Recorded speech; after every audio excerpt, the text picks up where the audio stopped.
Those of you who watch Breaking Points with Crystal and Saagar are probably familiar with this story. If you're not familiar with it and you don't know who these people are, you should definitely go check them out because they both have experience in big network, mainstream corporate news, and I think give some interesting out-of-the-box perspectives on a lot of the big headlines. To give you a brief background on what went down, which I'm not going to go into extensive detail about, you should just go watch Crystal and Saagar. They did a long video about it. What happens is Saagar tweets out Vijaya Gadde, who is the chief legal counsel for Twitter. Vijaya Gadde, the top censorship advocate at Twitter, who famously gaslit the world on Joe Rogan's podcast and censored the Hunter Biden laptop story, is very upset about the Elon Musk takeover. And then there's a screenshot of this headline. Twitter's top lawyer reassures staff cries during meeting about Musk takeover. So he calls her, again, the top censorship advocate at Twitter, says she gaslit the world and that she censored the Hunter Biden laptop story, and then kind of snarkily says she's very upset about the takeover. Now, Elon Musk responds to this, suspending the Twitter account of a major news organization for publishing a truthful story was obviously incredibly inappropriate. Now, this set off a firestorm because Vijaya Gadde is Indian American, and she's also a woman.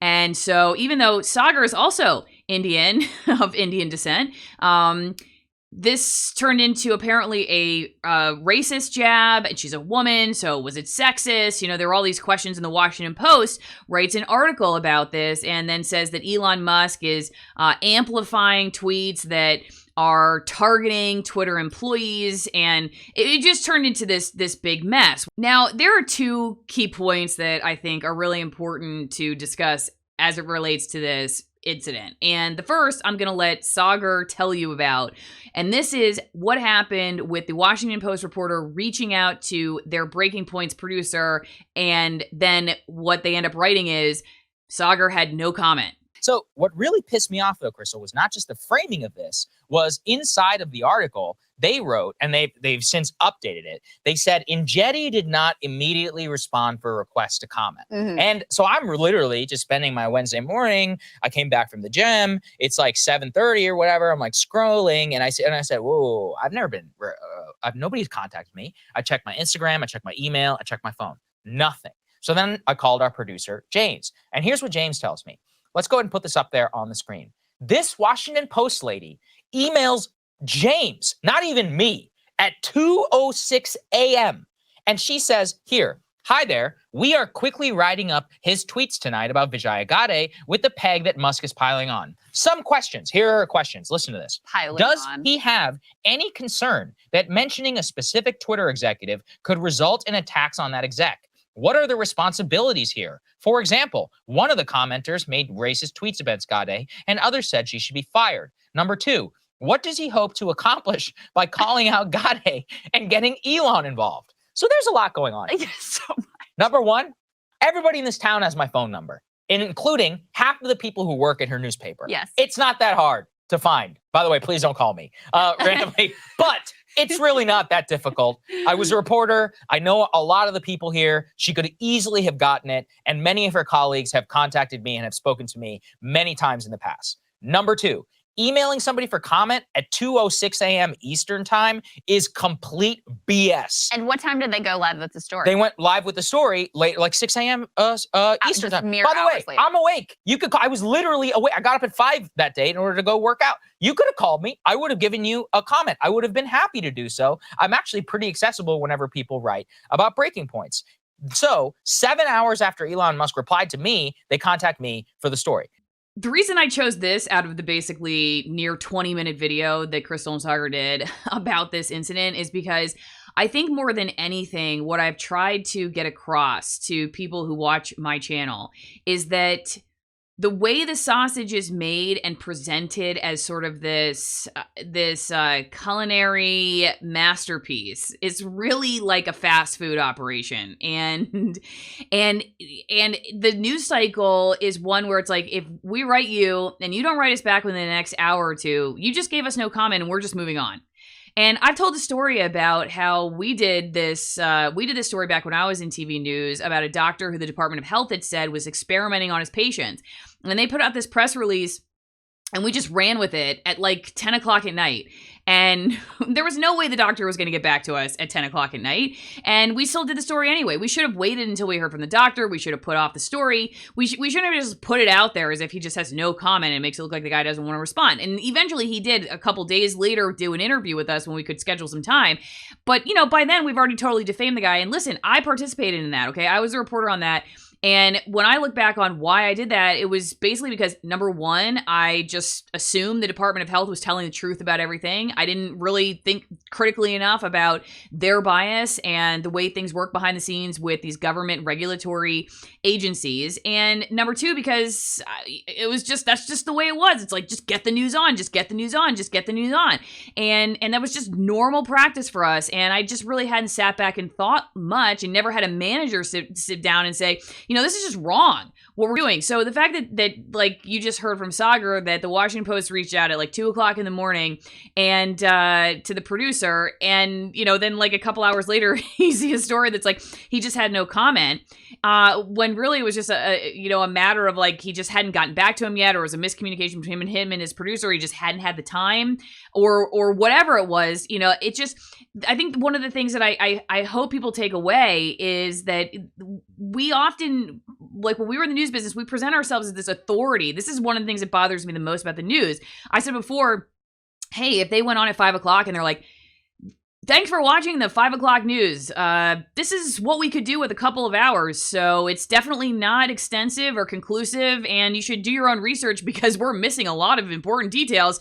If they're just honest about that, I would have a lot less beef with my old industry.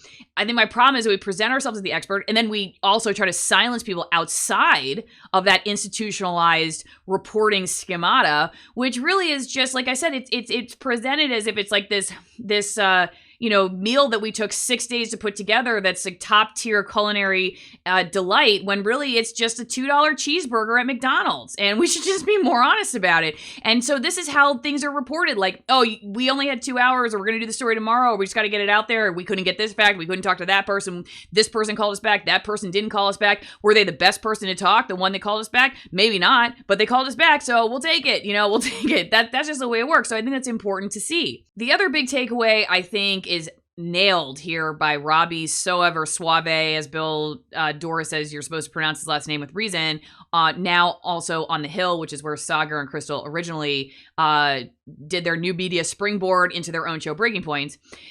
But he writes, if Elon Musk is targeting Twitter employees, isn't the Washington Post targeting Elon Musk? And this is exactly right. For some reason, folks who are working in this legacy media, establishment media world often consider what they do journalism, but if somebody does it to them, it's targeting or it's bullying, as we've heard from Taylor Lorenz. They see themselves as the folks who need to go after the powerful, but they don't consider themselves the powerful who should be gone after by other people. So if you're Saagar and you're not outside the corporate world, and you go after somebody, at Twitter who's a powerful person, or you go after somebody at the Washington Post, you're targeting. But if they go after you, they're doing journalism. And it's totally bizarre how they don't see that either they have to say they're targeting, because they're doing the same thing. So either they have to say Saagar is doing journalism, or they're doing targeting, and they're bullying. Because it's, a lot of this is the same stuff. It's made out of the same fabric, but for whatever reason, they just don't see it that way. So just scrolling down, this is an article worth reading if you want to go check it out.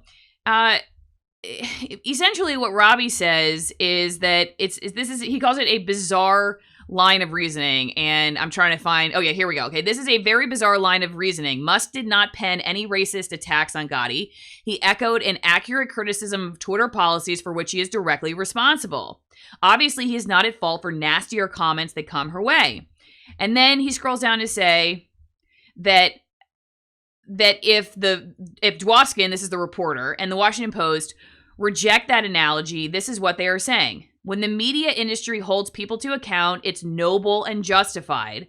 But when people outside media hold people to account, it's an act of targeted harassment.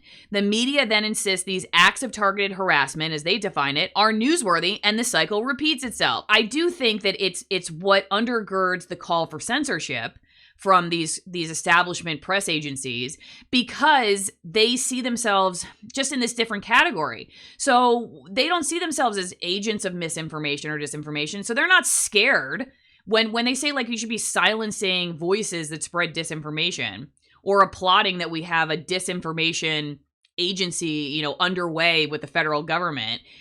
They're not scared they're going to get booted off because they don't see themselves as purveyors of disinformation or misinformation. They see themselves as journalists. They're doing journalism, you're targeting. They're exposing for the public good, you're bullying. And it is such a bewildering dichotomy, but it's true. And I think that's what this reflects. And the fact that you can't go after somebody who's like paid millions of dollars for one of the most important platforms that people use right now that is facing censorship of all kinds, that you can't criticize somebody like that without the Washington Post coming after you, like one guy who's now independent on YouTube. And then Musk, okay, I get it. Musk's a powerful guy. Does he deserve criticism? Of course. Go after him, But this is the thing. They do that. They think that that's their job, to go after Musk. He's a powerful guy. He deserves it. That's journalism. We got to hold the powerful accountable. My issue is not that. It's not that they go after Musk. My issue is that when somebody goes after them, they say that's bullying or targeting, and not just the people in the legacy press, but like, the folks at the top of some of these really powerful institutions. We're all of a sudden targeting them because what? Because we're people who are saying something that don't have the press pass. So now we're not journalists. We're just bullies. I think that's a big takeaway. I think Robbie got it right. Anyway, don't forget to like, share, subscribe, all that good stuff, and check out my sponsors. The links are in the description. I'll see you next time.